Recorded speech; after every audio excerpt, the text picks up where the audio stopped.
Hello everyone and welcome back to my channel.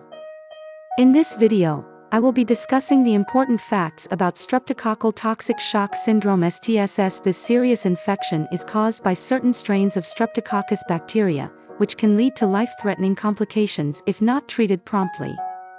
STSS can also refer to Streptococcal Toxic Shock Syndrome. This is a rare but serious complication of certain bacterial infections, most commonly caused by group A Streptococcus bacteria. STSS can cause a sudden drop in blood pressure, organ failure, and other severe symptoms. It requires immediate medical treatment in a hospital setting.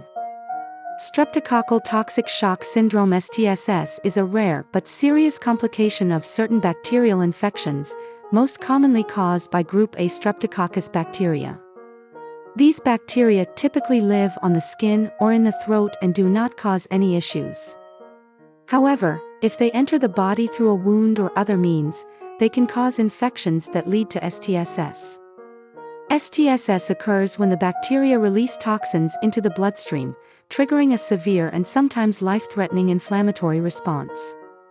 This can lead to a sudden drop in blood pressure, organ failure, and other serious symptoms. People with compromised immune systems, chronic diseases, or those with recent surgery or skin injuries are at higher risk of developing STSS. It is important to seek prompt medical attention if you suspect you may have an infection that could potentially lead. Key facts about Streptococcal Toxic Shock Syndrome. 1. Causes. STSS is primarily caused by group A Streptococcus gas, which can sometimes lead to other conditions, like strep throat or skin infections. 2. Symptoms. Common symptoms include high fever, severe pain, dizziness, and rash. It's essential to recognize these early signs to seek timely medical intervention. The symptoms of Streptococcal Toxic Shock Syndrome can vary but may include 1. Sudden high fever. 2. Low blood pressure. 3. Rapid heart rate. 4. Nausea and vomiting. 5. Diarrhea. 6. Muscle aches. 7. Red rash that peels. 8. Confusion or disorientation. 9. Headache. 10. Difficulty breathing. These symptoms can rapidly worsen and require immediate medical attention. If you suspect that you or someone you know may have STSS, seek medical help right away. 3. Complications. If left untreated, STSS can result in shock, organ failure, and even death. It is vital to act quickly if you or someone you know exhibits signs of this condition. 4. Diagnosis. Diagnosis is typically based on clinical signs and symptoms, along with laboratory tests to identify the streptococcal bacteria. 5. Treatment. Immediate treatment usually involves antibiotics and supportive care. In some cases, surgery may be required to remove infected tissue. Tips for recovery after Streptococcal Toxic Shock Syndrome. 1. Follow up with medical care. After recovery, it's crucial to keep up with follow-up appointments to monitor your health and manage any ongoing symptoms. 2. Rest and hydration. Give your body ample time to rest. Staying well hydrated is also essential for a full recovery. 3. Nutrition. Focus on a balanced diet rich in vitamins and minerals to support your immune system. Foods high in antioxidants can be particularly beneficial. 4. Emotional support. Recovering from a serious illness can be emotionally taxing. Don't hesitate to seek support from mental health professionals or connect with support groups. 5. Gradual return to activities. Ease back into your regular activities. Listen to your body and don't rush the recovery process. 6. Educate yourself and others. Understanding STSS can help in recognizing the signs early. Share this information to raise awareness in your community. While it may not be possible to completely prevent all cases of Streptococcal Toxic Shock Syndrome, STSS, there are some measures that can help reduce the risk of developing this condition. 1. Practice good hygiene. Wash your hands regularly with soap and water, especially before handling food or touching your face. 2. Keep wounds clean and covered. Properly clean and cover any cuts or wounds to prevent bacterial infection. 3. Seek prompt medical treatment. If you develop an infection or have symptoms of a bacterial infection, seek medical attention promptly. 4. Finish prescribed antibiotics. If you are prescribed antibiotics for a bacterial infection, be sure to take them as directed and finish the full course of treatment. 5. Strengthen your immune system. Maintain a healthy lifestyle, including eating a balanced diet, getting regular exercise, and managing stress, to help support your immune system. 6. Be aware of any underlying health conditions. If you have chronic health conditions or a weakened immune system, work with your healthcare provider to manage these conditions effectively. Overall, practicing good hygiene, seeking prompt medical attention for infections, and taking care of your overall health can help reduce the risk of developing STSS. Can you provide more details on how STSS is diagnosed and treated? Diagnosing Streptococcal Toxic Shock Syndrome, STSS, can be challenging because it is a rare and potentially life-threatening condition that requires immediate attention. Diagnosis is typically based on a combination of clinical symptoms, laboratory tests, and imaging studies.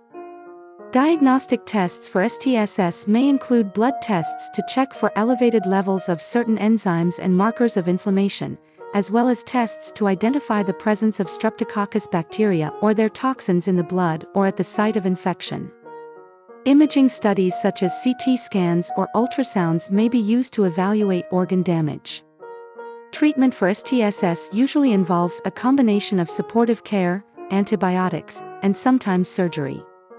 Treatment options may include 1. Antibiotics. High-dose antibiotics are usually given intravenously to help fight the bacterial infection. The specific antibiotics chosen may depend on the type of bacteria involved and their susceptibility to different medications.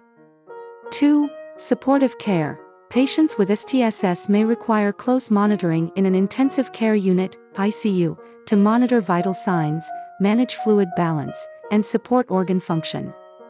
3. Intravenous fluids. Fluids may be given intravenously to help maintain blood pressure and prevent dehydration. 4. Surgery. In severe cases of STSS, surgery may be needed to remove infected tissue or drain abscesses. 5. Other treatments. Additional treatments, such as medications to manage symptoms like fever or pain, may also be given as needed. Early diagnosis and prompt initiation of treatment are crucial in improving outcomes for patients with STSS.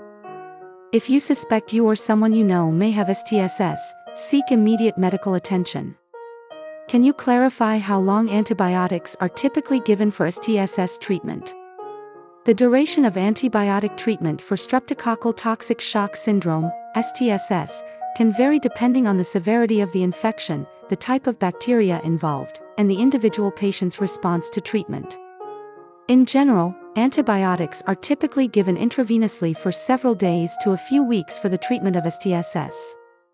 The specific antibiotics chosen to treat STSS may include combinations of antibiotics such as penicillin, clindamycin, or other broad-spectrum antibiotics to effectively target the bacteria causing the infection and their toxins. The duration of antibiotic therapy is often determined by the healthcare provider based on the patient's clinical response and laboratory test results. It is important to complete the full course of antibiotics as prescribed by your healthcare provider, even if you start feeling better before the course is completed. This helps to ensure that the infection is fully treated and reduce the risk of recurrence or antibiotic resistance. Individual treatment plans for STSS should always be discussed with a healthcare provider, who will tailor the treatment based on the specific circumstances of the patient and the infection. Are there any specific risk factors that make children more susceptible to STSS? Children with certain risk factors may be more susceptible to developing Streptococcal Toxic Shock Syndrome, STSS. Some of the specific risk factors that can increase the likelihood of STSS in children include 1. Recent surgery. Children who have undergone recent surgical procedures may have a higher risk of developing STSS, especially if the surgery involves the skin, soft tissues, or bones. 2. Skin injuries or infections. Children with open wounds, burns, or skin infections are at increased risk of bacterial infections, including those that can lead to STSS. 3. Chronic medical conditions. Children with chronic conditions that weaken the immune system, such as diabetes, cancer, or autoimmune disorders, may be more susceptible to severe bacterial infections like STSS. 4. Immunosuppressive therapy. Children receiving treatments that suppress the immune system, such as chemotherapy or long-term steroid medications, may have a higher risk of developing STSS. 5. History of streptococcal infections. Children who have had previous streptococcal infections, such as strep throat or skin infections, may be at increased risk of developing STSS if the bacteria spread to the bloodstream. 6. Close contact with infected individuals. Children who have close contact with individuals who are infected with Streptococcus bacteria or who have a history of STSS may be at higher risk of contracting the infection themselves. It's important for parents and caregivers to be aware of these risk factors and seek prompt medical attention if a child exhibits symptoms of a severe infection or STSS, especially if they have any of the aforementioned risk factors. I hope this video provides valuable insights for anyone affected by Streptococcal Toxic Shock Syndrome or those interested in learning more about it. Thank you for watching, and if you found this content helpful, please like, share, and subscribe for more health-related videos. Stay safe and healthy.